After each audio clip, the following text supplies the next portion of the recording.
Bismillahirrahmanirrahim. Saya ingin menceritakan tentang model komunikasi.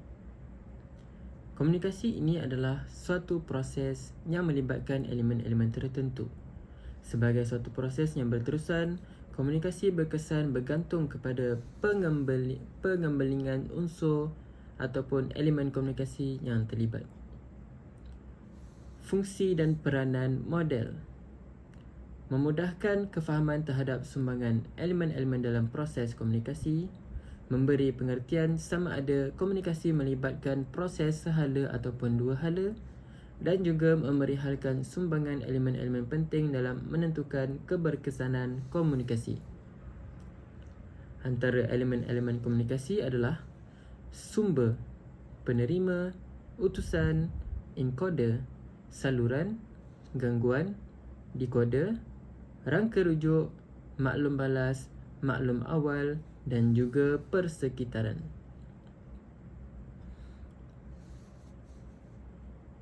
Model komunikasi ini menunjukkan bahawa ianya cuba untuk menerangkan apa itu komunikasi dengan mengambil kira elemen-elemen komunikasi.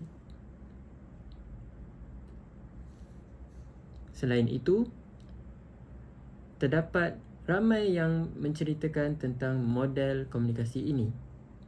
Pertama adalah model Lasswell, direka oleh Harold Lasswell.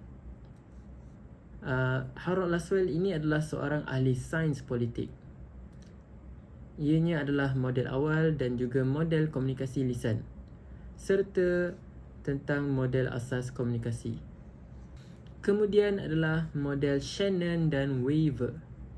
Ianya adalah dikemukakan di Bell Telephone Laboratory. Shannon ialah seorang ahli matematik dan juga jurutera. Ianya merupakan model komunikasi elektronik, model matematik dan juga model pemancaran mesej. Kemudian adalah model Osgood yang dicipta oleh Charles Osgood. Beliau merupakan seorang ahli psikolinguistik. Ada pengaruh teori bahasa dan juga proses psikolinguistik. Beliau menekankan terhadap makna sesuatu utusan yang disampaikan dan diterima. Rujukan ini boleh didapati di model Shannon and Weaver. Beliau adalah perintis kepada model komunikasi antara individu. Individu juga boleh jadi sumber dan penerima, iaitu perintis komunikasi dua hala. Selain itu adalah model Berlo. Ianya adalah model Berlo terdiri daripada 4 unsur utama, iaitu sumber, mesej, saluran dan juga penerima. Keberkesanan ini bergantung kepada persamaan kemahiran berkomunikasi, sikap, tahap pengetahuan, sistem sosial dan juga budaya. Mesej ini juga bergantung kepada kandungan, struktur dan juga gaya penyampaian. Antara model komunikasi yang lain juga adalah model Schramm. Model ini menerangkan tentang kepentingan lapangan pengalaman dalam proses komunikasi antara manusia.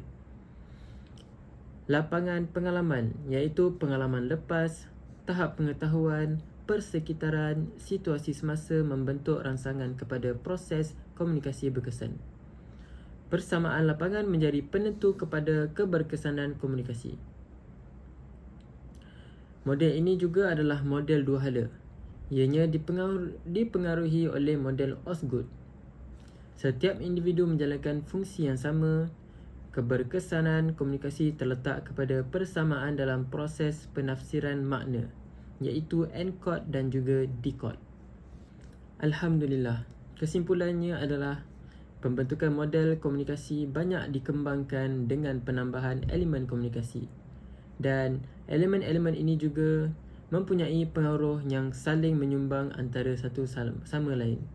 Sekian, wabillahi taufiq wa hidayah. Assalamualaikum.